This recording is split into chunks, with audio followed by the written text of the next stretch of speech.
Muy buenas noches, señoras y señores, bienvenidos a otra edición del Péndulo por Unicanal. Hoy le tenemos acá sentado ya a la derecha, a la izquierda de ustedes, a Santiago Peña, el precandidato colorado por Honor Colorado para la presidencia de la República. Con él vamos a estar los dos primeros bloques, vamos a hablar de todo con Santiago Peña.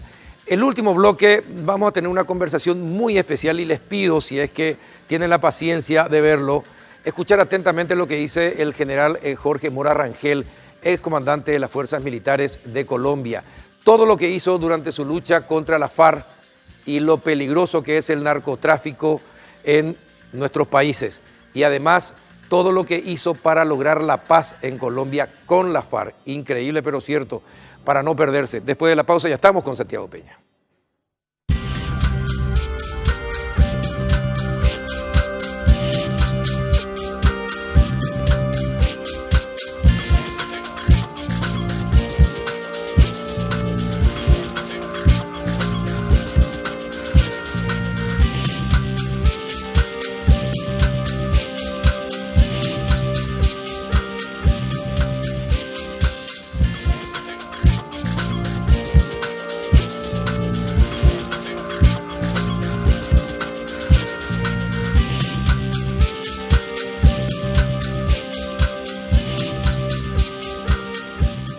¿Qué tal, don Santiago Peña? Buenas noches, ¿cómo estás? Buenas noches, Carlos. Un gusto estar nuevamente aquí en tu programa y, por supuesto, compartir con toda la audiencia. Bueno, ya no te voy a hacer las preguntas que te hice cuando apenas fuiste nombrado candidato de Honor Colorado. Ya hablamos en esa ocasión de cómo fue, si ibas a permitir que el presidente, una vez que fueses presidente, vos pudieras seguir influyendo. Ya hablamos de todo eso. Vamos a hablar de la seguridad, ¿te parece? Me parece súper bien, es un tema candente, sí. El tema de la seguridad.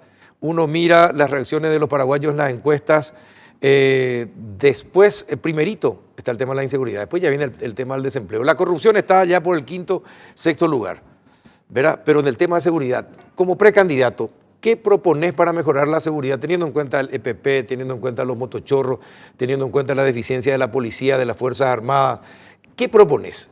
A ver, Carlos, es un tema complejo que requiere de varias soluciones y un set de medidas que tienen que implementarse. Quiero aprovechar que hoy es el día de los oficiales de la policía, sí. Así que enviarle un saludo, mi respeto y admiración a todos los componentes de las fuerzas de seguridad de la Policía Nacional por un trabajo que hacen día a día y que no es fácil. Muchas veces en la precariedad, la poca formación, capacitación, equipamiento, salarios que están todavía muy desfasados. Así que el camino yo creo que es el fortalecimiento institucional.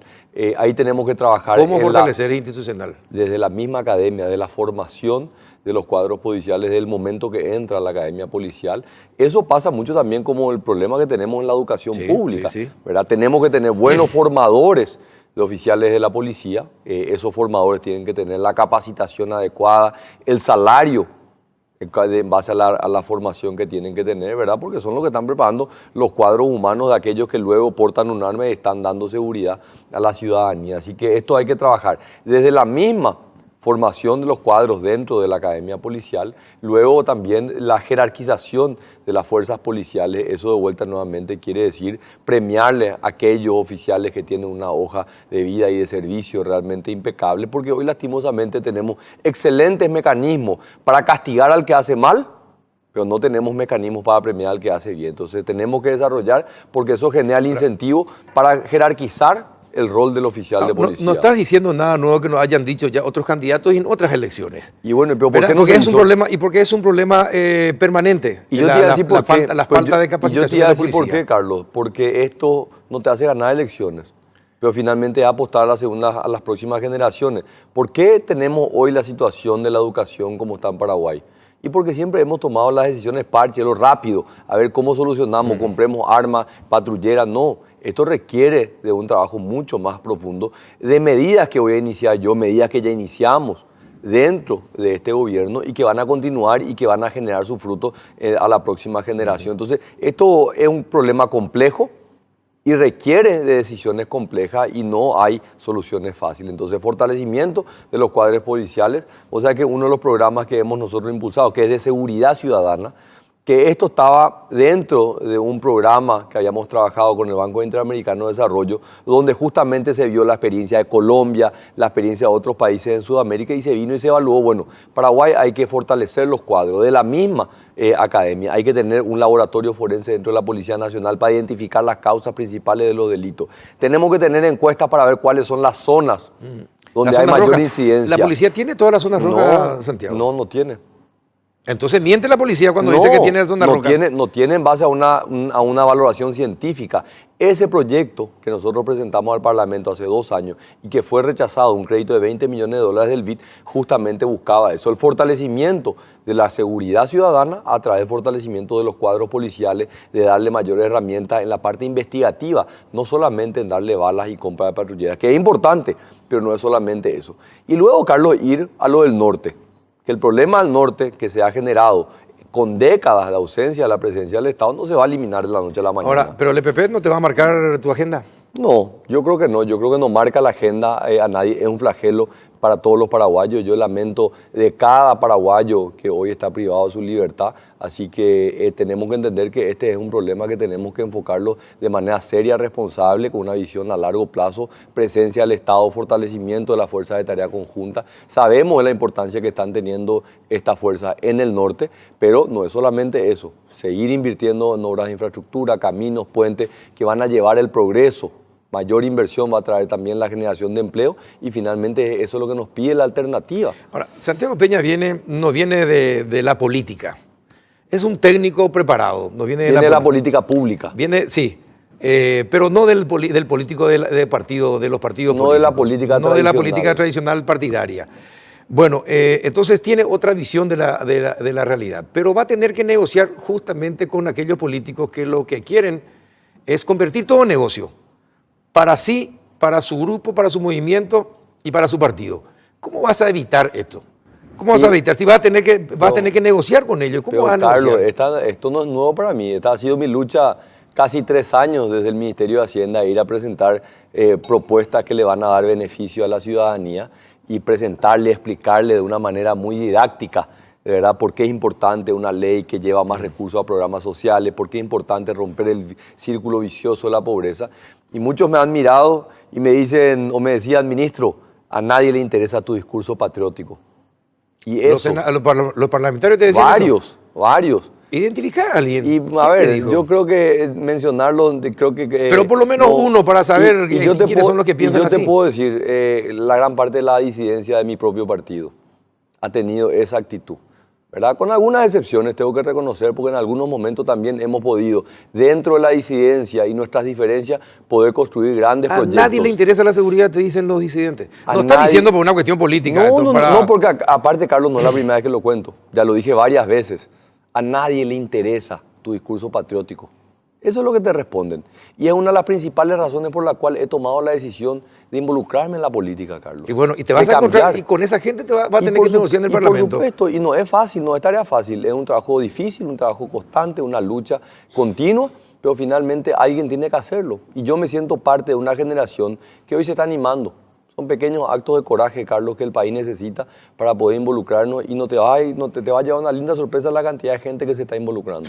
Y sobre la fuerza de tareas conjuntas y la lucha contra el EPP, ¿cómo pensás enfocarlo? Por eso te digo, vos ves desde afuera, como muchos de nosotros, la situación, pero también estás involucrado desde adentro porque eras el que tenía que firmar los cheques para los recursos de la fuerza de tareas conjuntas.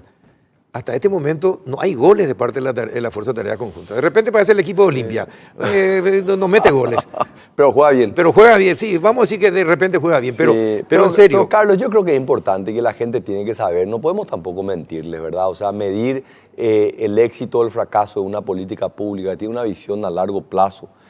No hay caminos fáciles, no hay atajos pero para no se le puede decir eso a los parientes de los secuestrados. Pero la pregunta es... Y tampoco a los ganaderos que están sufriendo los acosos permanentes. Pero la pregunta es, si hoy yo te pregunto a vos, Carlos, vamos a retirar la Fuerza de Tarea Conjunta, ¿qué me decís? No. ¿Retiremos? No. Entonces, ¿es un fracaso o un éxito la presencia de ellos allá? Sigue siendo un fracaso. Entonces, ¿por qué no lo sacamos? ¿Por qué no lo armas mejor? ¿Por qué no le da la tecnología? Pero espera, Carlos, entonces digamos, no, es un fracaso, es un gran logro. No tiene los resultados que nosotros queremos, no estamos felices. Vos sos economista, Espera, vos sos economista, voy a jugar tu juego. ¿Sí? Vos sos economista. Y en la economía se miden fracasos y triunfos, ¿verdad? Okay. Es decir, deuda y haber. Sí. Bueno, ¿qué es la fuerza de tarea conjunta? ¿Está con deuda o está con haber? Yo creo que ha habido un gran avance. Yo creo que hay una avance. ¿Estamos satisfechos? No. Entonces, yo te cuento algo. Paraguay es la economía que más ha crecido en América Latina y el Caribe en los últimos 5 años. Sí. ¿Es un fracaso o un éxito? Y es relativo. Exactamente. Somos la que mejor está, pero no es suficiente. No. Crecimos 6% en promedio en los últimos 5 años. El país que más ha crecido. Pero necesitamos crecer al 6, al 8, al 10%. Sí. Entonces, lo mismo pasa en materia de educación, en materia de salud, en materia de seguridad. Hemos hecho mucho, todavía nos queda mucho por delante. Yo, Carlos, te digo sinceramente, con humildad, este país tiene un atraso de cerca de 40 años. 40 años que no hemos hecho lo que teníamos que haber hecho. Empezamos a pagar las deudas a partir del año 2013. Las deudas no es pagarle a los bancos, deuda es pagarle a la gente, aquella gente que no tiene acceso a una educación de calidad, aquellos jóvenes que no podían estudiar porque no tenían becas, aquellas personas que no podían ir a un centro asistencial. Hoy estamos pagando esas deudas. ¿Estamos contentos? No. Pero el Ministerio de Salud Pública hoy está atendiendo 5 veces más personas de las que atendía 4 años atrás. Yo creo que ese es un gran avance. Ahora, desde tu visión, como Santiago Peña, ¿qué necesita la Fuerza de Tarea Conjunta para tener mejores resultados? Yo te iba a decir, necesita mayor preparación. Nuestras fuerzas militares y policiales no están preparadas para combate, no fueron formadas para combate. Y te lo dice gente que ha estado 50 años, que son las fuerzas colombianas, que han venido colaborando y van a seguir colaborando en mi gobierno. Yo voy a contar con el apoyo de ellos. Realmente valoramos muchísimo el acompañamiento, la experiencia que ellos tienen en ayudarnos en este flagelo, también en capacitar a nuestras fuerzas de seguridad. Pero ellos mismos te dicen, nosotros hemos 50 años luchado con esto. Y Paraguay en 4 años ha avanzado muchísimo, mucho más de lo que nosotros habíamos avanzado en ese mismo momento donde ellos estaban hace 50 años. Así que han habido avances, han habido logros, pero no es suficiente. Pero Santiago, a ver, yo entiendo que tengas un discurso político, ¿verdad? No, entiendo que tengas un discurso político y tengas el speech, Sí. Pero también hay una realidad.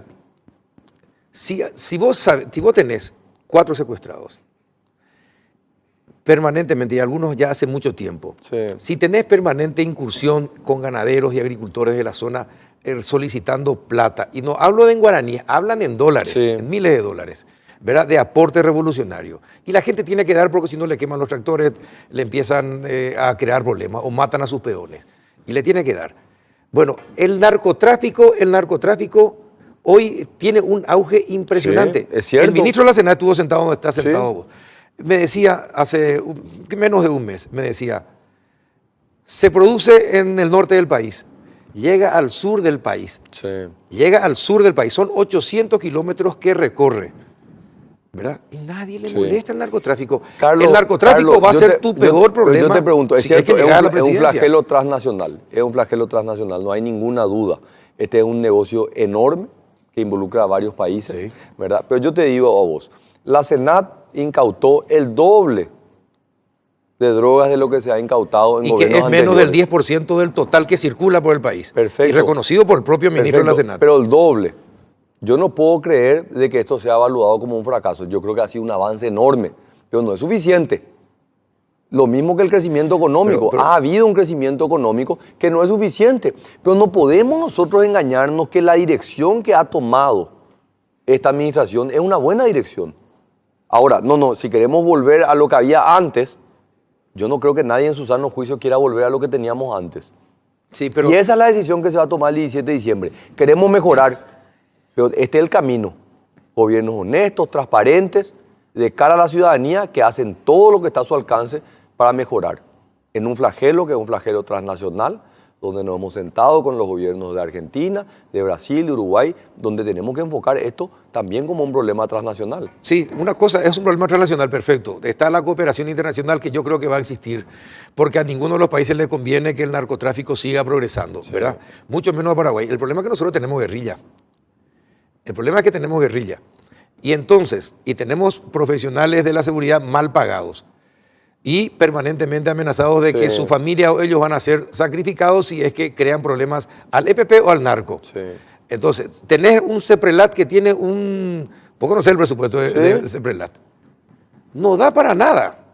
No da para ejercer ningún tipo de control. Como no da para nada el presupuesto que tiene la Policía Nacional, como no da el presupuesto que tienen las fuerzas militares, como todas las instituciones, Carlos. O sea, ¿Y qué vas a recortar? No. ¿Qué vas a tener que recortar algo para tener seguridad? Mejor.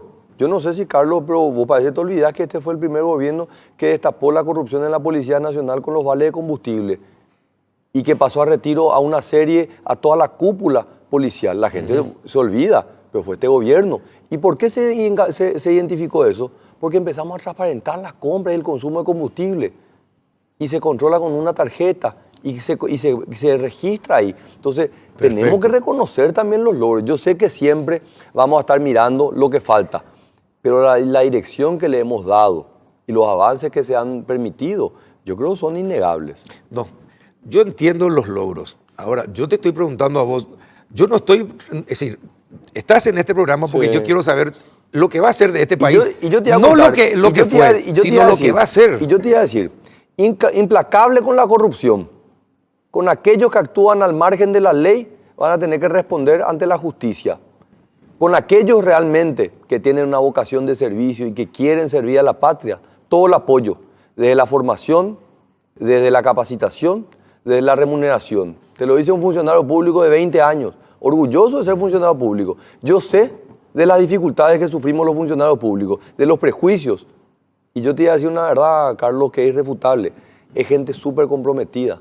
Es gente que está haciendo patriotismo y que lucha todos los días para mejorar el servicio. Claro que hay gente que deshonra la función pública. Como siempre. Y tenemos que castigarle y tenemos que sancionarle y la justicia tiene que actuar de manera correcta y los mecanismos y las instituciones de control tienen que funcionar. Entonces vas a encontrar un presidente que conoce el funcionamiento de la administración pública desde adentro, que se ha sentado con la Policía Nacional a ver cómo mejorar la asignación presupuestaria, que se ha sentado con las fuerzas militares, que se ha sentado con los docentes, que se ha sentado con los médicos y que tiene un interés genuino de dejar un legado que va a trascender a su administración. Ahora, perfecto. ¿Cómo vas a negociar con la justicia? Con esta justicia. Uno no negocia con la justicia. ¿Y qué va a hacer? O sea, la justicia tiene que funcionar de va manera independiente. ¿Y cómo va a funcionar? O sea, no es que va a venir Santiago Peña, el presidente, y él va a ser el que va a solucionar el problema de la justicia. No. Yo lo que voy a trabajar es desde el Poder Ejecutivo, no generar ninguna influencia, como ha sido en esta administración. Y porque sabes el trabajo que ha hecho el actual ministro de Educación, el paso que estuvo por el Consejo de la Magistratura, el proceso de transparencia en la designación de jueces y fiscales. Seguiremos en esa misma línea. Mecanismo de selección independiente. Por supuesto que siempre van a venir los cuestionamientos. Santiago Peña, la Corte Suprema de Justicia es la que más morosidad tiene. La Corte Suprema de Justicia, esa es nuestra justicia.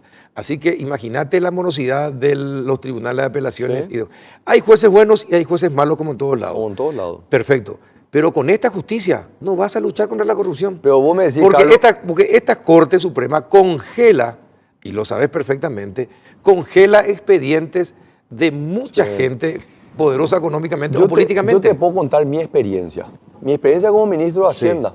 En que me he ido a trabajar y he mantenido una relación de mucho respeto y armonía con la Corte Suprema, donde me he sentado a hablar sobre temas presupuestarios, me he sentado con los sindicatos del Poder Judicial, a aplicarle lo que podíamos y lo que no podíamos en materia presupuestaria. Avanzamos en un proceso de una verdadera independencia presupuestaria, porque vos sabés que hoy todavía el Poder Judicial recibe Fuente 30. Y nosotros dijimos, vamos a avanzar en un proceso también que ellos generen sus propios recursos a través de Fuente 30 y que sea de manera totalmente independiente y que ellos puedan tener esa autonomía presupuestaria, ¿verdad? Me he sentado con ellos a destrabar procesos judiciales en materia tributaria, de casos que nosotros hemos descubierto en el ámbito administrativo por tributación y que muchas veces quedaban parados y fuimos a aplicarle y se han acelerado mucho de eso. Por supuesto que ellos están con enormes desafíos por delante, pero yo no creo que Santiago Peña, siendo presidente de la República, va a ser el iluminado que va a barrer con la Corte actual y va a poner a los grandes juristas. Yo no pido que le barra a la Corte. Nosotros tenemos que funcione el Poder Judicial como un poder independiente, tanto el Poder Ejecutivo como también lo tiene que hacer el Poder Legislativo. Y te puedo asegurar que el próximo Congreso va a ser un Congreso que va a ser mucho más responsable en materia de la incidencia dentro del Poder Judicial. Creo que hay 4 ministros de la Corte que van a estar jubilándose por llegar a la edad máxima, así que yo creo que es un lindo desafío que se puedan hacer procesos transparentes, independientes y que le den garantía a la ciudadanía, porque realmente no es a Santiago Peña ni a Carlos Peralta que tienen que demostrarle a esa ciudadanía que son mecanismos realmente competitivos y que están los mejores. Ojalá que no ocurra con lo mismo que está pasando con la terna de la Fiscalía General. Pero por eso es que hay que elegir bien el 17 de diciembre, por eso hay que elegir bien el 22 de abril, porque después tarde son los lamentos durante 5 años. Porque son los legisladores que elige la gente y es el presidente que elige la gente, el que finalmente incide en la conformación del Consejo de la Magistratura o en el jurado de enjuiciamiento. Son los que lastimosamente nos han ayudado con la independencia del Poder Judicial. Ahora, Santiago, yo no pido que Santiago Peña se inmiscuya y le diga al ministro de la Corte o a algún juez, esto tenés que hacer así, tenés que fallar, absolverla, condenarle. No, yo no estoy pidiendo eso. Sí. Lo que sí le pido al candidato a presidente de la República, a ver, si tiene una política para lograr que la justicia sea mejor, porque la inseguridad va muy acompañada de su hermana siamés, que es la impunidad. Así mismo. Bueno, entonces, y la impunidad se resuelve a nivel de justicia. Sí. Bueno, entonces, tenés que tener una política para negociar cómo hacer para mejorar la justicia. Y pensar cómo le puedo fortalecer al Poder Judicial desde el ámbito de competencia del Poder Ejecutivo. Porque nosotros no vamos a incidir sobre los procesos y decirle al fiscal, al juez que pueda apurar los procesos. Pero sí podemos tener un diálogo honesto y transparente entre las cabezas de los 3 poderes del Estado y decir, señores, hagamos un pacto por el país, que le beneficie al país, donde el Poder Legislativo tiene que legislar, donde el Poder Judicial tiene que administrar la justicia y donde el Poder Ejecutivo tiene que administrar el Estado. Son las responsabilidades que están designadas para cada uno de los 3 poderes del Estado. Cuando nosotros pretendemos que un poder se inmiscuya sobre otro, es donde estamos generando las distorsiones que le han hecho tanto daño a nuestro país. No, yo aclaro que no es mi intención de ninguna manera que ninguno de los poderes influya sobre otro, porque eso iría contra mi propio pensamiento democrático. No. Lo que sí es que le voy a exigir a todos los candidatos es que, a ver, ¿cuál es la política que tienen ustedes para tratar de mejorar la justicia? ¿Qué van a hacer ustedes con sus legisladores? ¿Qué van a hacer con los representantes que ustedes tienen? El Poder Ejecutivo, el Poder Legislativo, tienen ante el Consejo de la Magistratura, el jurado de enjuiciamiento, etcétera. Yo te puedo decir lo que yo voy a hacer siendo presidente de la República. ¿Qué puede hacer? Voy a poner representantes del Poder Ejecutivo en ambas instancias, tanto el Consejo de la Magistratura y el jurado de enjuiciamiento de magistrados, gente respetable, honorable, que pueda defender los intereses de la ciudadanía y que puedan avanzar en un proceso de independencia y buen funcionamiento del Poder Judicial. Voy a sentarme en la mesa con los ministros de la Corte Suprema y ver cómo podemos trabajar de manera armoniosa y muy respetuosa, entendiendo los límites de cada uno en beneficio del país. Y voy a también plantear con el Poder Legislativo, con los representantes del pueblo, de que también podamos compartir esa misma visión y de que podamos realmente darle al Paraguay ese futuro que todos anhelamos. Ahora, te pregunto, Santiago Peña, si fuese presidente, ¿en cuánto tiempo, si te animarías a dejar como legado una reforma en la Constitución? Sí, ¿Te animarías a liderar un proceso?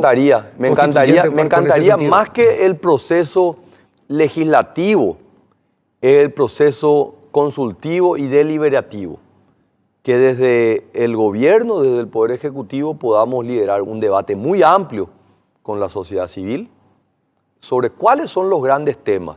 Porque citame 4 temas que vos querrías que se podrían, por ejemplo, modificar en la Constitución. 4 grandes temas desde tu óptica. Yo creo que definir el tema de la reelección es un tema que tiene que definirse necesariamente. Por ahí? Y porque, Carlos, este es un debate que tiene más de 20 años. Algo de cómo se va a distribuir mejor lo que ganamos, la riqueza. No, porque la realidad es que es un debate político que le ha hecho mucho daño y tenemos que agotar ese debate. Tenemos que agotar. Capaz que el debate se agota diciendo no cambiamos nada, pero se tiene que tener ese debate. Bueno. Yo creo, y no soy un experto constitucionalista, soy apenas un economista, ¿verdad? Pero sí, claramente uno cuando habla con los expertos entiende de que la Constitución Nacional tiene algunas inconsistencias en lo que es el tema de la justicia, el mecanismo de selección de jueces, de fiscales, de los ministros de la Corte, ¿verdad? Cuando uno ve cómo es el sistema, que el Consejo hoy prepara la terna para el fiscal general, le entrega al presidente esa terna, el presidente tiene que elegir un candidato y luego se remite esto al Poder Legislativo. No sé si es el mejor mecanismo. ¿No propondrías que el fiscal general lo elija al presidente de la República? Y puede ser una alternativa, como también los ministros de la Corte y que después sean confirmados por el Parlamento. Debería ser, capaz que esa es una alternativa. Yo creo que hay algunos temas que tienen que resolverse. Hay un tema también que es recurrente, que es tenemos un Estado unitario, pero sin embargo tenemos esta distribución en departamentos, ¿verdad? Este sistema de descentralización. No digo que es bueno o es malo, es inconsistente. Hay algunas inconsistencias dentro de la misma Constitución. Así que yo creo que hay elementos que ameritan este debate. Yo no creo que hoy estemos preparados ya para llamar a una Convención Nacional Constituyente. Yo creo que todavía nos hace falta un debate más amplio, particularmente cuando pensamos que no sé si hoy están dadas las condiciones para que 125 personas elegidas por voto directo sean las responsables de definir absolutamente todo. La libertad de prensa, la propiedad privada, absolutamente todo. Ahora, pero si dejas pasar mucho tiempo y si sos presidente, después te va a ser imposible. Después te va a ser imposible. Tienes que hacerlo en los primeros 1 año y medio, 2 años de gestión. De lo contrario, te va a ser imposible. Sí, pero capaz que, Carlos, yo no sé si mi objetivo en los 5 años de gobierno es reformar la Constitución. Yo creo que es mucho más importante que reformar la Constitución es generar ese gran consenso en la sociedad, ese diálogo, ¿verdad? Que te soy muy honesto, Carlos, yo estoy mucho más interesado en este proceso que más allá de una elección el 17 de diciembre sea la oportunidad de poder unir a un partido y a partir de ahí poder unir a todo un país. Este país es un país maravilloso, pero lastimosamente hemos estirado todo el carro hacia diferentes lugares. Nosotros necesitamos tener esa hoja de ruta que pueda unir a todos los paraguayos para los próximos 15 o 20 años. Ahora, si vas a plantear la reelección, hacerlo ya inmediatamente apenas asumir, porque si no van a decir que querés ser reelecto. Sí, no es un tema que realmente me tiene muy preocupado, así que... Pero recién dijiste que la reelección era importante. Yo creo que el debate tiene que acabarse. Este es un tema... ¿Vos crees, Carlos, que dentro de 4 años no se va a volver a discutir el tema de la reelección? Siempre se va a discutir. Siempre, o sea, sabemos. Cada 5 años en todos los gobiernos se ha dado, porque no es solamente el beneficiado del presidente de turno, también hay expresidentes y cada periodo se van sumando expresidentes. Entonces, claramente hay un interés y esto tenemos que definirlo. Tiene que haber ya una resolución sobre este tema, para el sí, para el no, si tiene que ser alternada, si tiene que ser consecutiva, que haya ese debate y le podamos poner un punto final y que no sea simplemente una definición en base a los intereses coyunturales y no en base a un interés general de la ciudadanía. Bueno, estamos con Santiago Peña. A la vuelta de la pausa vamos a hablar de educación, vamos a también hablar de salud y del presupuesto general de gasto de la Nación a la vuelta de la pausa.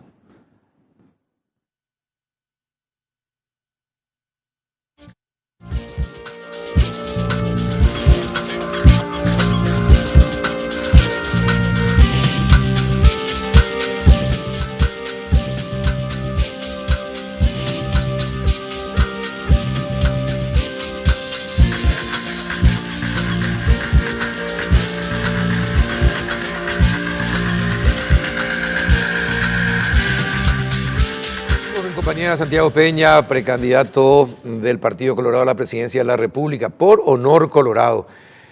¿Qué va a hacer con la educación?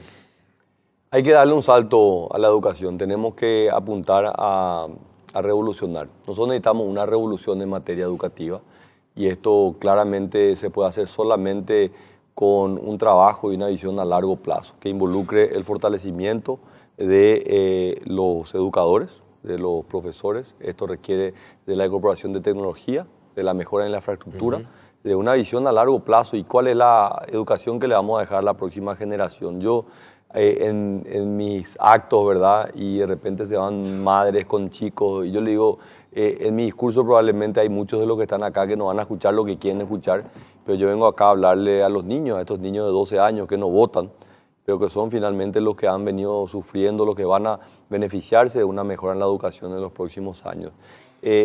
Paraguay está atrasado, Carlos, por nuestra culpa. Únicamente nuestra culpa. Y la pregunta que nos tenemos que hacer es, ¿qué vamos a dejarle? Sí, no, es decir, tenerle toda la culpa a todos los paraguayos también es mucho. Es decir, de la dirigencia que tuvo a su cargo este país durante los últimos 60 años. ¿Quién le eligió a la dirigencia? ¿Y cómo estaba educada esa gente que le eligió bueno, la dirigencia? Pero bueno, perfecto, pero es un problema de la sociedad. Nosotros no podemos echarle la culpa a otro. Estos son problemas nuestros. Sí, sí, totalmente. Y nosotros tenemos que estar dispuestos a hacer el mea culpa y mirar hacia adelante. Yo estoy dispuesto, Carlos. Le damos pocos recursos a la educación, le damos pocos recursos. Le voy a dar más recursos, le voy a dar más recursos. Pero más importante que darle más recursos es gastar mejor la plata. Sí. Eso es fundamental, porque si nosotros no mejoramos la calidad del gasto público, que lo iniciamos, pero no estamos satisfechos. Ahora, ahí te vas a encontrar con un problemón. ¿Cómo vas a terminar con el clientelismo y el prebendarismo? Transparencia, información. Es la realidad, Carlos. ¿Cómo crees que nosotros redujimos el gasto salarial por primera vez en la historia del Paraguay el año pasado? Con transparencia, publicando el 100% de los salarios en la web. Y uno podía contactar ahí el funcionario que se llevaba a una institución pública y no trabajaba, el que tenía salario en 2 instituciones. Lo mismo podemos hacer con los educadores. Yo quiero pagarle bien. Yo creo que el docente de aula capacitado que le está motivando a 30 niños que van a ser los próximos líderes, porque puede estar el próximo presidente de la República en el aula de un colegio público. Criminal es atentar contra la educación. Sí. Es criminal. Sí. Criminal es hacer negocios con la educación. Sí. ¿Verdad? Por todos los daños que se genera para próximas generaciones. Hay un hecho real y concreto que hasta este momento todo el mundo sabe, pero nadie todavía dijo, voy a llevarlo a la justicia. Y creo que el ministro Riera creo que es importante que lo haga, y si sos presidente y no lo hacen, hacelo vos. Se ha comprobado fehacientemente la existencia de directores que han aumentado considerablemente la cantidad de alumnos de las escuelas públicas, porque por cada alumno creo que reciben 40, 50 mil guaraníes las escuelas, ¿no? Sí. Bueno, se habla de más de 100.000, se habla de más de 100.000 alumnos que no existen, fantasmas. Sí. ¿Cómo le identificamos a ¿Cuánto ellos? representó Muchísimo, o representa muchísimo, al erario público? Muchísimo. Y recursos que lastimosamente no tenemos. ¿Y por qué nadie hoy tiene una investigación fiscal? Y a ver, Carlos. Son más de 100.000. Pero yo te recuerdo. Tiene que haber responsables. Este es el primer gobierno que tiene identificado a todos los alumnos del sistema público. No existía antes eso. Sí. ¿Por qué? Y porque era un buen Perfecto. negocio. Y por eso justamente Por ya eso está diciendo, identificado. O sea, hoy ahora faltan los responsables. Yo lo que te digo, Carlos, lo que nosotros hicimos, y lo digo nosotros porque yo me siento parte central de este gobierno. No es que yo quiero simplemente venir a defender, yo me siento parte de esto. Pero lo que nosotros hemos hecho en estos 4 años, se va a continuar haciendo durante un año más, es una base importantísima que me va a permitir a mí en la siguiente administración poder empezar a construir sobre esos arreglos. El trabajo que ha hecho desde Marta Lafuente, a la cual yo le tengo un enorme respeto y admiración, ha sido muy importante para el trabajo que después vino a hacer el ministro Enrique Riera y el trabajo que después vamos a continuar haciendo en la próxima administración. Pero los avances que se han hecho han sido innegables. Por supuesto que estamos insatisfechos. Por supuesto que hoy tenemos, con el programa del Fondo de Excelencia en la Educación, la posibilidad de formar a 40.000 docentes que todavía no se están yendo. Todavía no se están yendo, pero tenemos ya los programas. Y están los recursos. Entonces necesitamos sentarnos con la comunidad educativa y que entiendan, queremos pagarle bien. Ahora, pero necesitamos que se capaciten, necesitamos que tengan las herramientas. Pero volvemos al tema de la impunidad. Sí. Es decir, impunidad y seguridad van juntos. Sí. Bueno, y confianza de la gente. Sí. Si vos no castigás la corrupción, la gente se va a sentir insegura. Así mismo. Bueno, entonces es necesario que los directores que han llenado sus bolsillos con dinero mal habido, inventando más rindan cuenta a la justicia. Que rindan cuenta ante la justicia. 100% de acuerdo. Te aclaro de que, y reafirmo esto, que yo no voy a tolerar, no voy a apañar y voy a denunciar cada uno de los actos.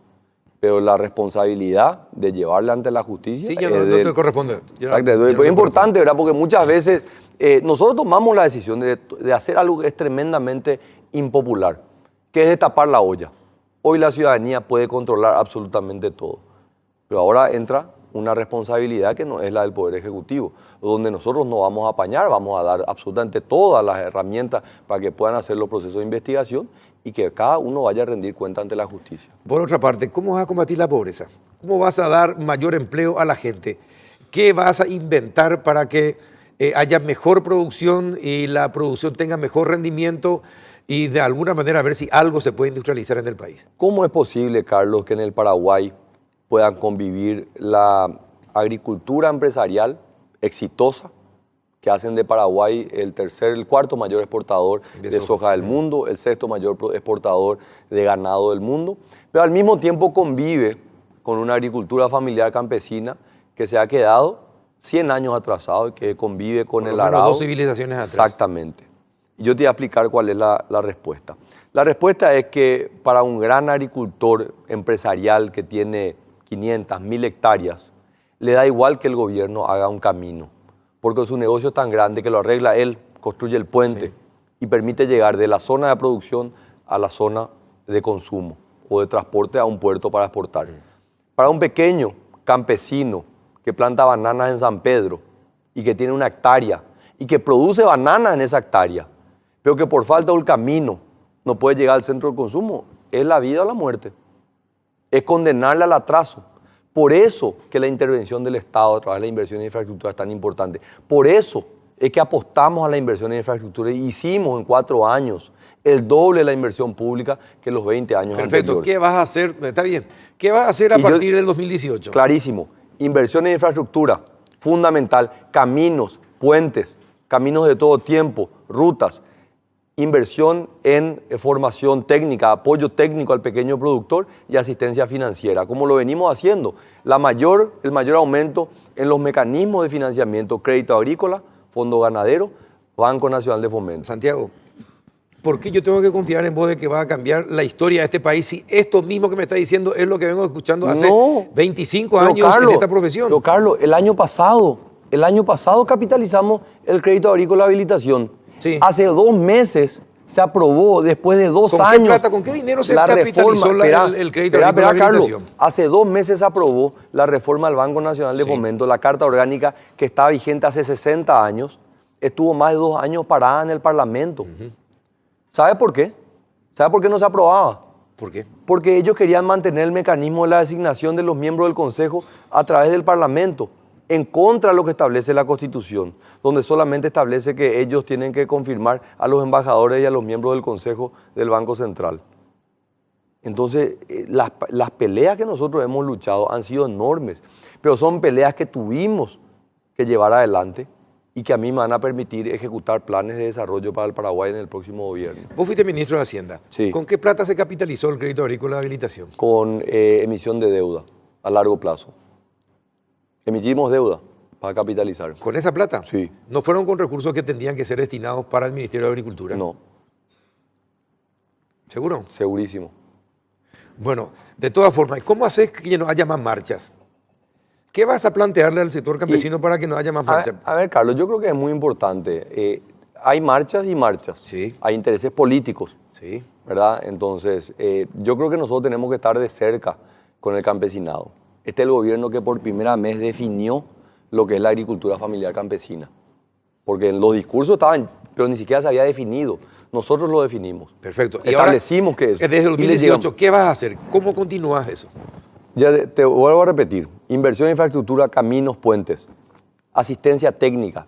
Probablemente, y esto yo creo que es un tema interesante. ¿Qué asistencia técnica? A través del Ministerio de Agricultura y Ganadería, va a ser probablemente el ministerio más importante de nuestra administración. Debe ser. Sí, y va a ser, y bueno, es un trabajo que lo venimos también llevando adelante con el exgobernador y mi dupla en la chapa presidencial, Luis Neitin, alguien que tiene muchísimo conocimiento en materia productiva. Imagínate que él en su administración compró 40 tractores que están trabajando cerca de 30.000 hectáreas en el departamento de Itapúa.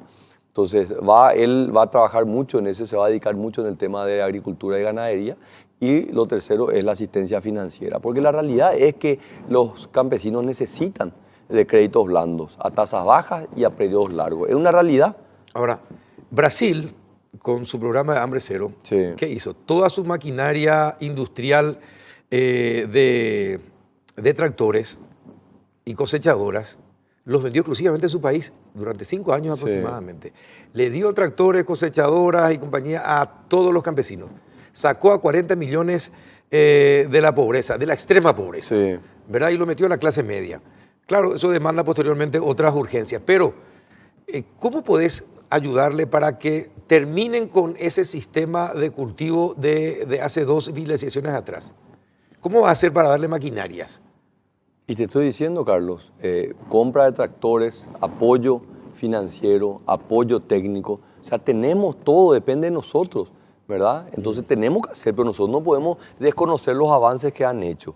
Esto no se va a solucionar de la noche a la mañana, pero hoy, después de haber batallado muchísimo, tenemos herramientas que antes no teníamos. No teníamos un Banco Nacional de Fomento con las herramientas para poder llegar al sector productivo, al pequeño. Hoy estamos llegando. No teníamos herramientas en el crédito agrícola de habilitación, no teníamos una ley que nos permita rehabilitar financieramente, no regalarle plata a través de una condonación, sino rehabilitarle a través de refinanciamiento para que puedan seguir siendo sujetos de crédito. Entonces, este es un trabajo difícil, largo, no tiene atajos, Carlos, y ese es el camino que nosotros hemos decidido tomar. Ahora, ¿Santiago Peña va a ser presidente de la no condonación? Para Santiago va a ser el presidente del apoyo al productor, al pequeño agricultor campesino, que le va a dar las herramientas y que le va a dar la posibilidad de poder desarrollarse por sus propios méritos, con apoyo financiero, con apoyo productivo y con acceso a los mercados. Nadie quiere, yo te puedo asegurar, Carlos, la gente no quiere que se le regale nada. Lo único que te pide es una oportunidad. Oportunidad de trabajar, oportunidad de estudiar, oportunidad de tener una salud digna. Ahora, un televidente pregunta, ¿y centro de acopio se podría establecer el gobierno para que los productos no tengan que perecer por falta yo no veo que deba el Estado intervenir en la comercialización. Yo creo que para esto el sector privado es muy eficiente y tenemos que entender por qué, de vuelta, Carlos, por qué la agricultura empresarial es muy exitosa y la agricultura familiar campesina está atrasada, cuando tenemos cerca de 250.000 productores con cerca de un promedio de 4 hectáreas, o sea, 1 millón de hectáreas están en posesión de estos agricultores. Pero el problema es que un camino, un puente, es la condena para ellos para no poder sacar su producción. Entonces, en la medida que nosotros tengamos esa intervención, esto va a cambiar. Mira, un ejemplo nada más.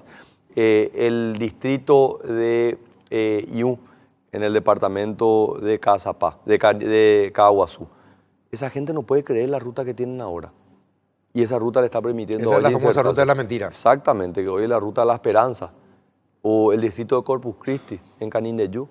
Me fui ahí a la inauguración y le pregunto a un señor, y bueno, ahora ya viene la ruta, ¿ahora qué necesitan? Y me miró, me dijo, nada, ahora viene todo solo.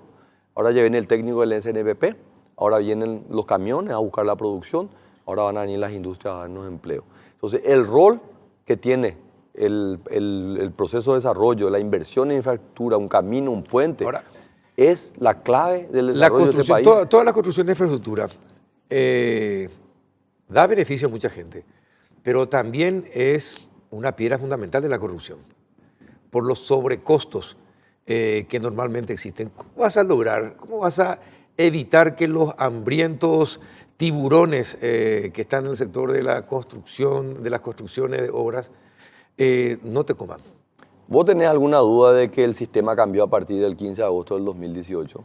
Del 2013, perdón. No todo el sistema cambió. ¿En obras públicas? No todo el sistema cambió. Hubo un cambio muy importante. Sí, pero hubo no un cambio todo el muy importante. Hay mucha resistencia todavía. O por supuesto, los que estaban antes. Claro. Muchos de los cuales hoy están deambulando, ¿verdad? Como unos buitres que quieren volver al sistema anterior.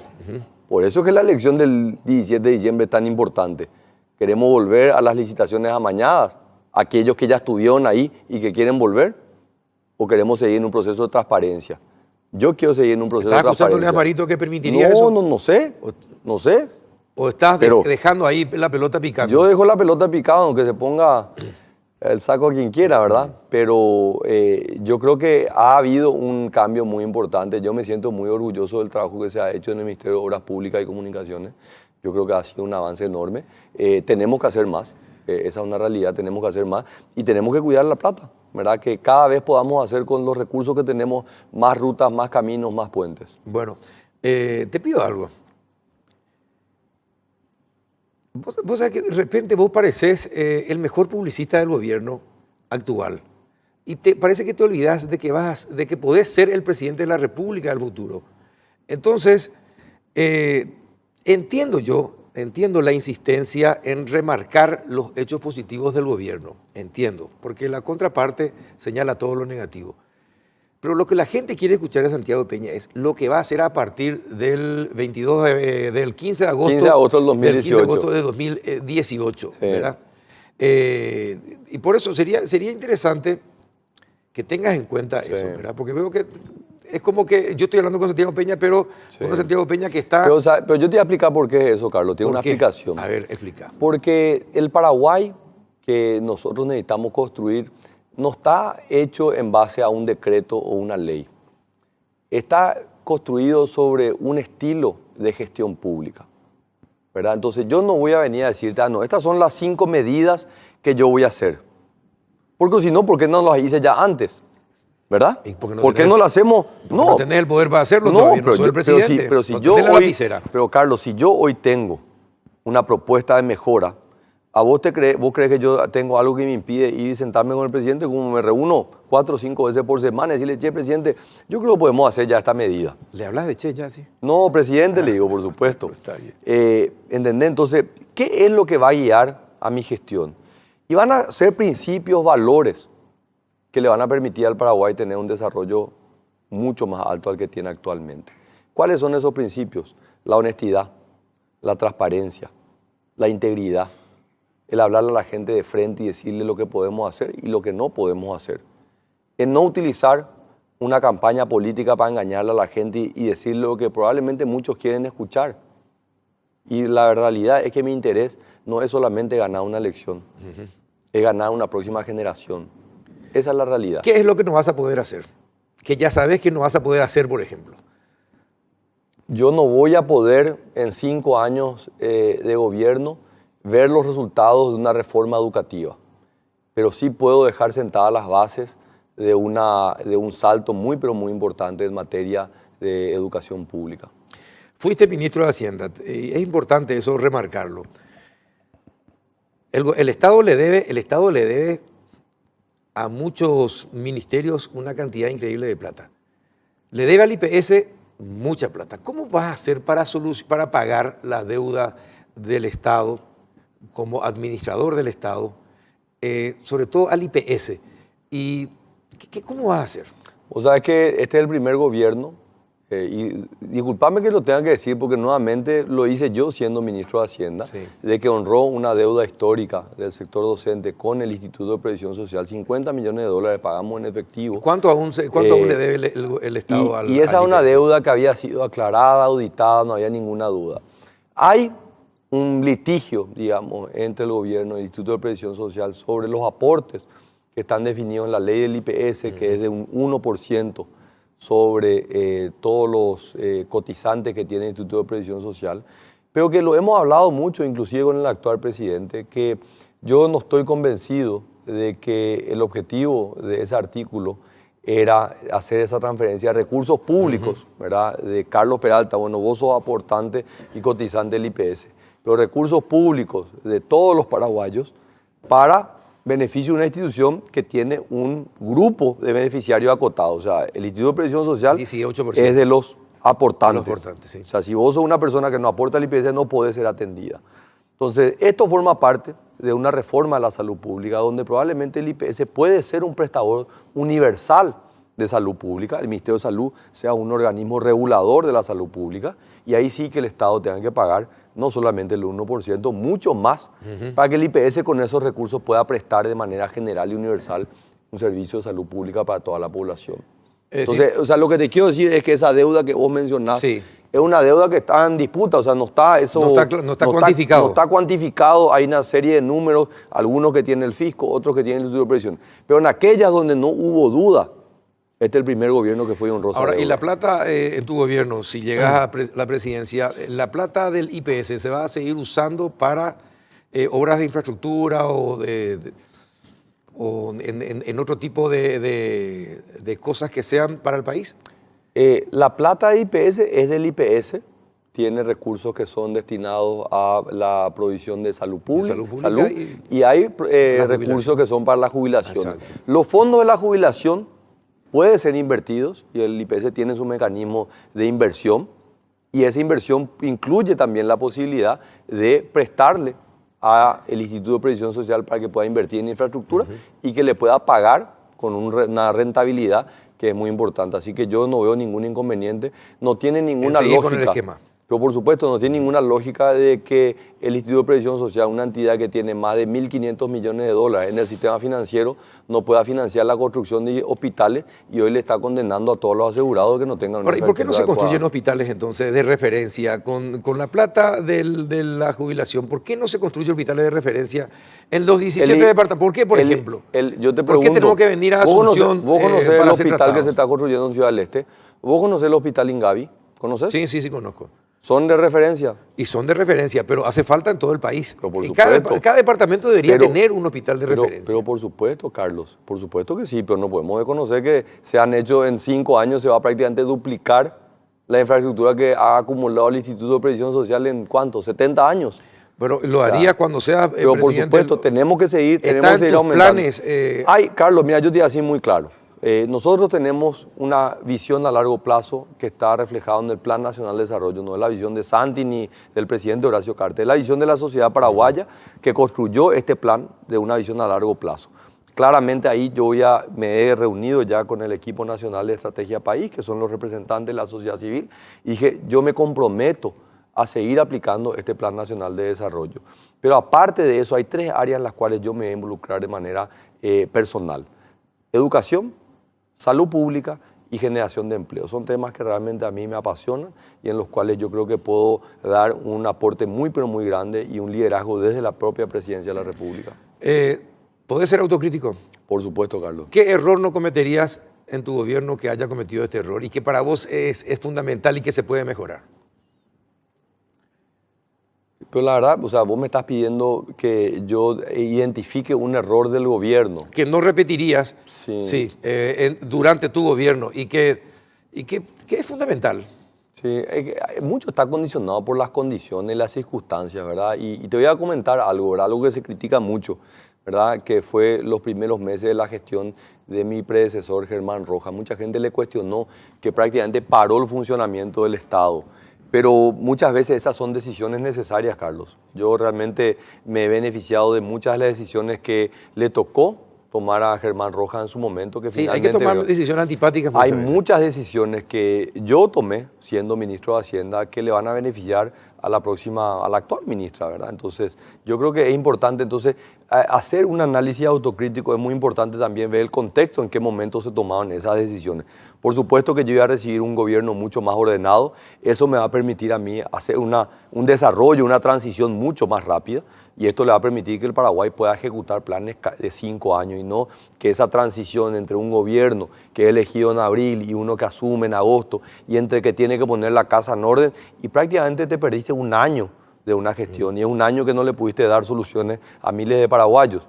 Yo voy a tener esa ventaja, que voy a no solamente conocer el funcionamiento del sector público desde adentro, sino que voy a tener una casa mucho más ordenada. Y finalmente, 3 cosas, por las cuales el Colorado debe votar por vos. 3 cositas cortitas, así, puntuales, para terminar. ¿Por qué deberían votar por Santiago Peña? Porque soy un joven honesto, soy un paraguayo comprometido y tengo una convicción enorme de que el Paraguay está llamado a ser un país de un enorme desarrollo en los próximos años. Santiago Peña, muchísimas gracias por tu presencia. Muchas gracias, Carlos. Un gusto compartir contigo. Muchas gracias. A la vuelta de la pausa, no se pierdan. Así como fue interesante este bloque, el otro va a ser igualmente interesante porque vamos a hablar acerca de la seguridad del EPP, de la guerrilla, de la FARC, cómo se van solucionando los problemas en Colombia con el general Jorge Mora Rangel. Ya volvemos.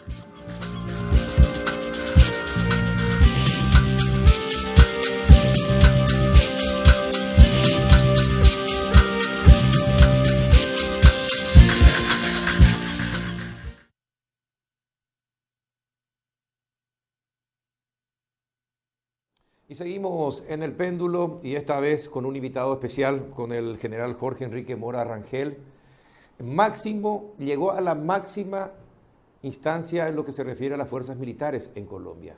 Fue el máximo jefe de las Fuerzas Armadas, uno de los más reconocidos hombres antiguerrilleros. Y vaya paradoja de la vida, también es conocido como el hombre de la paz en Colombia. ¿Por qué? Y porque fue uno de los militares que tuvo que conversar con la gente de la FARC en Cuba durante este proceso de paz que finalmente fue aceptado en Colombia y lleva la paz a ese país Bueno, estamos hoy con el general Mora Rangel para hablar sobre su experiencia militar, 42 años de vida militar. Buenas noches, general, ¿cómo está? Buenas noches, muy amable, muy bien, muchas gracias. Gracias por aceptar esta invitación. Bueno, vaya paradojas de la vida. El más importante jefe antiguerrillero y también el hombre que finalmente tuvo que conversar, el hombre a quien le consideran el hombre de la paz, el militar de la paz. ¿Cómo se entiende eso? Bueno, son el recorrido que nos da la vida. Efectivamente, mi vida transcurrió en la milicia. Entré muy joven y llegué al máximo cargo en el escalafón de las Fuerzas Militares de Colombia. Y todo el tiempo de mi pertenencia activa al ejército transcurrió en el conflicto, transcurrió defendiendo a los colombianos, transcurrió comandando las fuerzas que defendieron la sociedad. Y después de 42 años pasé mi retiro del servicio activo. Más adelante el presidente de la República, el doctor Juan Manuel Santos, conformó un equipo para adelantar un proceso, yo lo llamo de fin de conflicto. Es una posición muy personal, no lo llamo proceso de paz, lo llamo un proceso de fin del conflicto con uno de los actores del conflicto en Colombia, el más agresivo, el que más daño le causó a la sociedad colombiana, el que más muertos causó, el que más destrozos, el que más terrorismo le hizo al país. Ese proceso de conversaciones del gobierno con ese grupo se realizó en La Habana, duró más o menos 5 años. El presidente conformó un equipo negociador y en ese equipo negociador nombró un militar retirado, que fue el general Mora, y nombró un general de la policía retirado también, que fue el general Naranjo, que hoy en día es el vicepresidente de la República de Colombia. Aquellos azares de la vida me llevó, cuando el presidente me llamó, pues pensé mucho en ese encuentro con esa gente después de haberlos perseguido durante toda la vida, pero la búsqueda por el bien supremo, poner por encima todas las consideraciones para mirar a ver si terminábamos un conflicto muy largo que le causó mucho daño a la sociedad colombiana, me decidí en acompañar al gobierno y participar en ese proceso.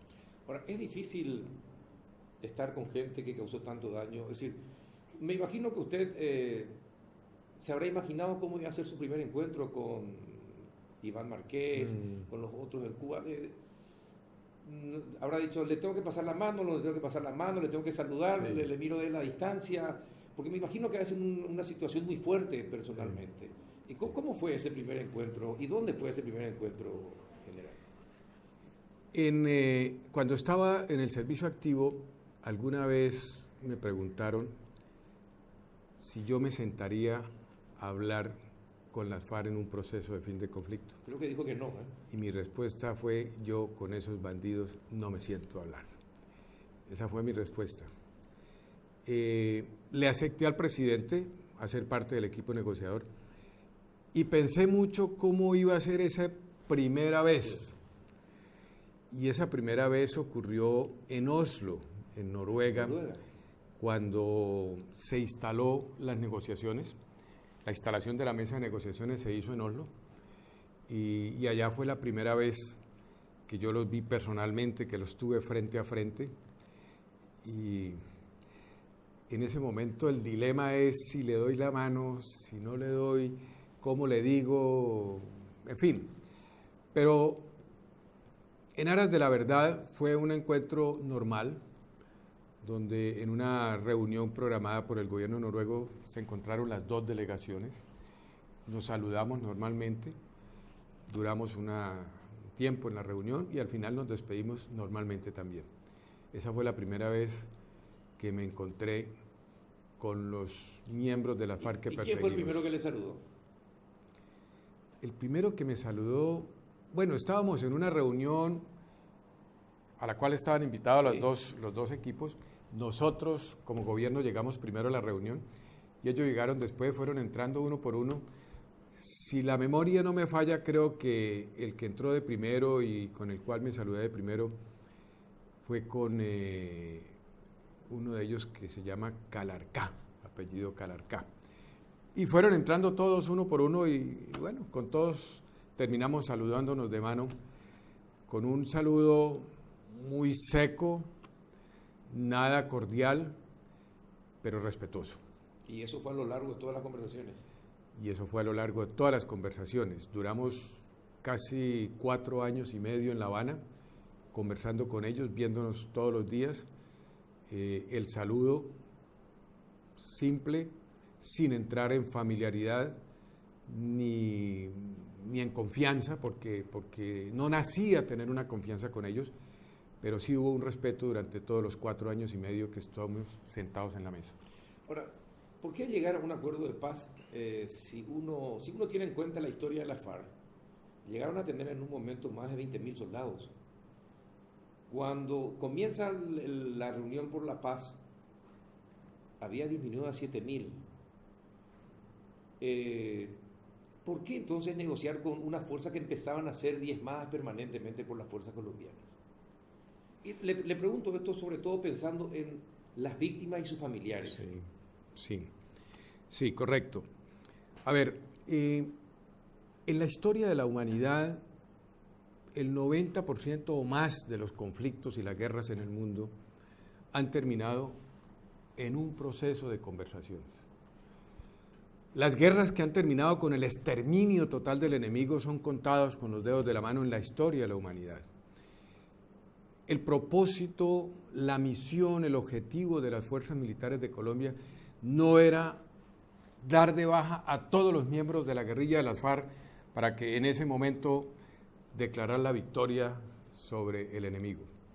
No, la misión nuestra, el objetivo, el propósito era doblegar la voluntad de lucha de un grupo armado que creció desaforadamente en el conflicto colombiano, que se consideró una amenaza muy importante al gobierno, a la sociedad, a las instituciones, y que ese recorrido institucional llegó a disminuirlo en tal forma que se materializó la derrota militar en el campo de combate. Este grupo de las FARC entró a un proceso de negociaciones para ponerle fin al conflicto, disminuido y derrotado. Y así tienen que hacer los estados. Eso no fue que las FARC de un día para otro resolvieron de buenas personas invitar al gobierno a un proceso de conversaciones, o porque ellos se hayan arrepentido, o porque un día amanecieron dispuestos a finalizar el conflicto. No, las FARC en Colombia, en el proceso, entraron a una mesa de negociaciones porque fueron derrotados en el campo de combate por la sociedad. No lo van a reconocer. No lo van a reconocer, pero la derrota o la victoria militar se materializó al sentarlos en la mesa a hacer un proceso de negociaciones para ponerle fin a un conflicto, entregar las armas como las entregaron, desmovilizarse, renunciar a sus formas de actuar, a todas las formas de lucha que dicen ellos y que pregonan, que es el cinismo más grande, porque materializar la teoría del empleo de todas las formas de lucha es justificar todos los tipos de crímenes, de delitos y demás. Entonces ellos renunciaron a todo eso, entregaron las armas, se desmovilizaron y hoy en día están en el plan de constituirse en un movimiento o en un partido político. Esa es la forma en que un Estado puede adelantar unas conversaciones exitosas, teniendo la ventaja militar en el campo de combate. Ahora, le pregunto algo, porque esto es, vamos a mezclar un poquito la historia de la FARC con algo que está pasando en nuestro país. ¿Qué es lo que hizo crecer a la FARC en un momento dado hasta el punto de llegar a tener más de 20.000 combatientes? ¿Qué hizo crecer a la FARC? Sí. Los colombianos hemos sufrido mucho este conflicto, porque no solamente tuvimos el problema de la guerrilla de las FARC, a ese problema de la guerrilla de las FARC tenemos que adicionarle el problema del narcotráfico. Y otro problema más que se generó en el país como parte del conflicto, que fueron los famosos grupos de paramilitares. Las FARC, hasta cuando llegó el problema de la coca en Colombia, era un movimiento que fue creciendo muy poco a través de los... Era básicamente político.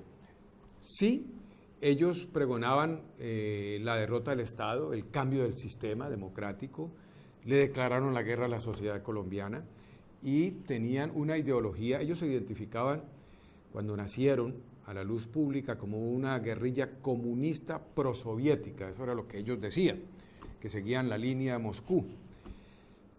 Pero llegó el momento del problema del narcotráfico en Colombia y el narcotráfico se convirtió en el potencializador del conflicto colombiano. A partir de la llegada del narcotráfico a Colombia, las FARC se convirtieron en un movimiento económicamente poderoso. En el mayor cártel en el mayor cartel, comprometidos totalmente en el narcotráfico, en el negocio, en el transporte, en la venta de la coca, en todas las etapas del proceso de narcotráfico, y eso le dio una capacidad económica muy grande para crecer en hombres, para tener un grupo de más o menos 20.000 hombres, como llegaron a tener, sí, de tener todo tipo de armamento moderno, de tener todas las capacidades de comunicaciones modernas para poder comunicarse en la geografía nacional. Y a su pregunta, el daño más grande que le puede pasar a una sociedad es el narcotráfico. Y el narcotráfico fue el potencializador, fue el combustible del conflicto en Colombia. Increíble. Por otra parte, ¿le parece justo 8 años de cárcel para el arrepentido de la FARC o el arrepentido de las fuerzas militares colombianas? Porque también hay que aclarar que el acuerdo de paz establece que aquellos militares que han cometido crímenes también durante este combate con la FARC también tienen las mismas penas, ¿no? Al militar o al guerrillero arrepentido, 8 años de cárcel. Al que no se arrepiente, pero que se comprueban sus delitos, de 8 a 20 años de cárcel. Bueno, ¿le parece justo? Es posible que no sea justo. Tantas atrocidades que se cometieron, general. Es posible que no sea justo, pero hoy en día el sistema de justicia internacional permite que para ponerle fin a un conflicto haya un tránsito del conflicto o de la guerra a la paz. Y la justicia internacional, las cortes internacionales hoy en día permite que esa transición, que se llama justicia transicional, facilite el tránsito, justifique el fin del conflicto y se monte un mecanismo como el que se hizo en Colombia, que se llama Justicia Especial para la Paz.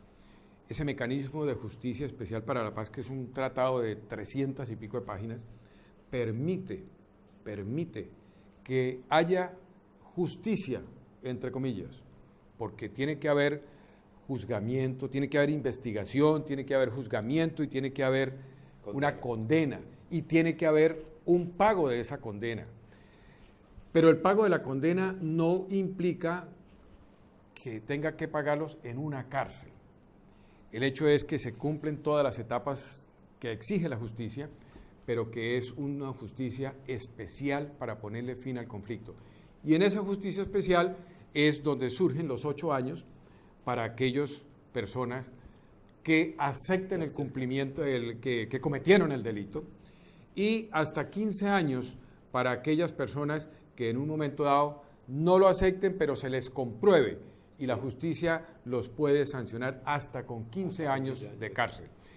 Eso opera para los guerrilleros, eso opera y funciona para los militares que cometieron delitos en el conflicto, para los policías que cometieron delitos en el conflicto y para los que se llamó los terceros, que son aquellos civiles que apoyaron a la guerrilla o apoyaron a los grupos de paramilitares, o sea que cometieron delitos en el conflicto, por causa y razón del conflicto.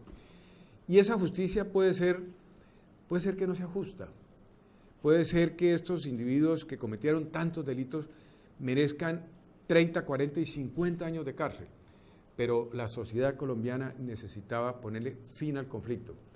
Y entonces nosotros estamos convencidos que se hizo un mecanismo que va a hacer justicia y que va a permitir que se termine el conflicto en Colombia. ¿Y cómo queda el narcotráfico sin las FARC? El narcotráfico sin las FARC. Las FARC era el mayor obstáculo para combatir el narcotráfico, porque las FARC primero tenían una capacidad armada muy importante. Segundo, se enfrentaba a toda la acción de las fuerzas militares y de la policía cuando se iba a combatir el narcotráfico.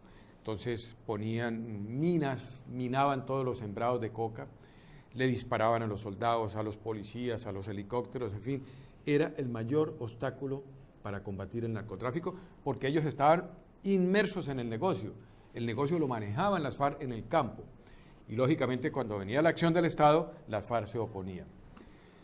El acuerdo de fin de conflicto contempla que las FARC debe comprometerse a apoyar y respaldar la acción del Estado para combatir el narcotráfico.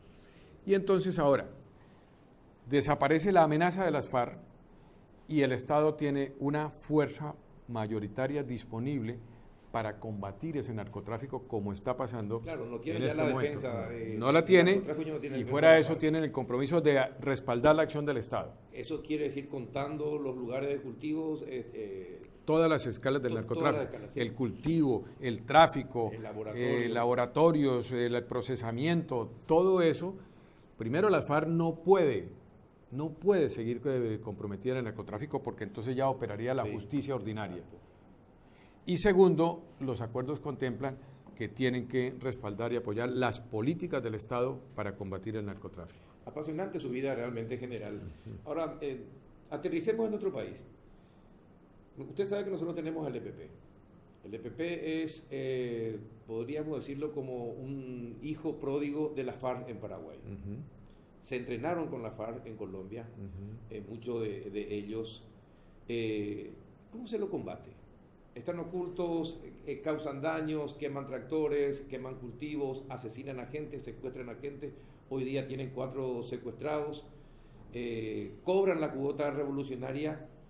Paraguay no es Colombia, Paraguay no tiene montañas ni selvas como Colombia, pero no se los encuentra. ¿Cómo se combate a una guerrilla de este tipo? Bueno, en primera instancia le agradezco esa pregunta, pero yo puedo hablar desde la experiencia colombiana. Exacto. No puedo darle las fórmulas de cómo Paraguay pueda solucionar su problema, porque ese es un problema de los paraguayos. Pero tenemos la experiencia nuestra. Queremos la experiencia de ustedes. Y entonces, precisamente la invitación que me ha hecho la Cámara de Comercio Paraguayo-Americana, se trata de poder compartir las vivencias y la experiencia de lo que nos ha tocado vivir a los colombianos, una época extremadamente difícil. Hablamos de más de 200.000 muertos, hablamos de aproximadamente 6 millones de desplazados por acción del conflicto. ¿Cuántos secuestrados? Eso es secuestrados, miles de secuestrados. ¿Han sido todos encontrados? Miles de secuestrados. Hay secuestrados que hoy en día no aparecen, que los secuestraron, se los llevaron y que las familias no saben qué pasó con esos secuestrados. Y ese es uno de los problemas que tiene la FARC en este momento, que tiene que decirle al país, informarle al país dónde están los secuestrados que se llevaron y que no han querido decir qué pasó con ellos. Si están muertos, las familias dicen, díganos dónde están. Nosotros queremos tener a nuestros familiares, díganos dónde están. Y ese es uno de los problemas graves que en este momento tiene las FARC para que le dé respuesta a la sociedad colombiana sobre esos secuestrados. Ahora, general, le preguntaba lo de Paraguay porque sabemos que Paraguay ha pedido ayuda a Colombia, a las Fuerzas Armadas de Colombia, para luchar contra el EPP. Es más, ha traído militares colombianos que han venido a colaborar y ha enviado a militares paraguayos a hacer entrenamientos en Colombia. Sí. Pero usted estuvo al frente, usted estuvo allá arriba, en el comando de las fuerzas militares, y peleó contra esta gente. El EPP sigue el manual exacto de la FARC. Yo no sé, ustedes en Colombia, ¿cómo está estructurado? Porque el organismo de seguridad, el Ministerio de Defensa es militar, el ministro de Defensa es militar o es civil, el ministro del Interior es militar o es civil. En este momento, en la organización del Estado colombiano, no hay ningún militar que tenga la categoría de ministro en el gobierno colombiano. No lo hay. Hoy en día. El Ministerio de Defensa de Colombia tuvo ministro de Defensa militar por allá hasta los finales de la década de los 80. A partir de ese momento, el ministro de la Defensa en Colombia es un civil. El Ministerio de Colombia está organizado en dos grandes ramas. Por un lado, las fuerzas militares, conformadas por el Ejército, la Armada y la Fuerza Aérea. Son las fuerzas militares. Y por el otro lado, la Policía Nacional. Esas son las dos instituciones que maneja el ministro de la Defensa, que es un civil. Y la línea de mando para manejar el conflicto, para enfrentar el conflicto, es el presidente de la República, el ministro de la Defensa y los comandantes, porque las fuerzas militares y la policía son dos instituciones que pertenecen al mismo ministerio, pero son autónomas, con su propia línea de mando. Los militares tienen su comandante militar, la policía tiene su director de la Policía Nacional, pero ambos dependen del Ministerio de Defensa y eso permite que las órdenes vengan a través del ministro de la Defensa. Es una sola persona que da las órdenes. Y segundo, esas dos organizaciones tienen un sentido de pertenencia y de trabajo mutuo porque pertenecen al mismo ministerio. En una época en Colombia no teníamos esa organización, no existía esa organización. La policía estaba por un lado, los militares estaban por otro. Pero desde los años 50 y pico, 53, 54 del siglo pasado, se reestructuró y la policía se incorporó al Ministerio de la Defensa y los 60 y pico años de conflicto en Colombia se enfrentaron con las fuerzas militares y la policía dependiendo de un solo ministerio. Esto es para que aprendamos en Paraguay, si hay que cambiar la Constitución y si es que no se acaba con el EPP en corto tiempo, me parece que deberíamos imitar este tipo de organización para luchar contra, finalmente es el crimen organizado, porque finalmente es el crimen organizado, disfrazado de guerrilla, disfrazado de reivindicaciones políticas, pero finalmente es el crimen organizado y básicamente el narcotráfico. Y los estados y las sociedades tienen que decidir a buscar el bien supremo, y el bien supremo es la tranquilidad, el progreso, proyectarse un mejor futuro, y tienen que unirse el gobierno, tiene que unirse la sociedad y tienen que unirse las instituciones, y los tres dispuestos a defender el futuro de la nación, el futuro del Estado, de su pueblo, tienen que combatirlos unidos. Si no es así, difícilmente se logra la victoria, porque estos grupos se incrustan en la sociedad, y no tanto en la sociedad de las grandes ciudades. Están en el campo, donde está la gente más pobre, donde está la gente más humilde, donde ellos se presentan como los defensores de la sociedad, como los que van a cambiar la sociedad, los salvadores, cosa que no es cierta. Ese es un engaño terrible que le hacen a la gente pobre. Pero la única forma es que la capacidad y la fortaleza del Estado esté unida y dispuesta a vencer. Y nosotros en Colombia derrotamos a la guerrilla de las FARC. General, ¿y qué pasa con aquellos de la FARC que no aceptaron el acuerdo y se sospecha que muchos pueden venir a Sudamérica, más al sur, y concretamente a Bolivia o Paraguay? Es más, hay comentarios de gente que viene de Colombia y que estaría adiestrando acá a algún sector del EPP. ¿Qué pasa con ellos? ¿Y cómo cuidarse de ellos? Porque me imagino que esa gente va a seguir apoyando a las guerrillas donde existieran guerrillas. Bueno, el proceso de fin del conflicto con las FARC llevó a tener una información muy completa de todos los integrantes de las FARC. Sí. Y se recibieron las listas y se verificaron esas listas, y esas listas en este momento hacen parte de todo lo que está transitando como parte del fin del conflicto, la justicia. Los guerrilleros van a recibir unas bonificaciones, unas ayudas del Estado, en fin. Eso está sucediendo en este momento. Pero en todos los procesos del fin del conflicto que han ocurrido en el mundo entero, se han presentado las famosas disidencias, sí, o esos residuos que crean que quedan todavía del final del conflicto. En este momento nosotros en Colombia tenemos unos pequeños grupos, se calculan por ahí en unos 300, 400 miembros de las FARC que no quisieron entrar al proceso, y estos pequeños grupos que están diseminados en varias partes del país están siendo combatidos, están siendo golpeados.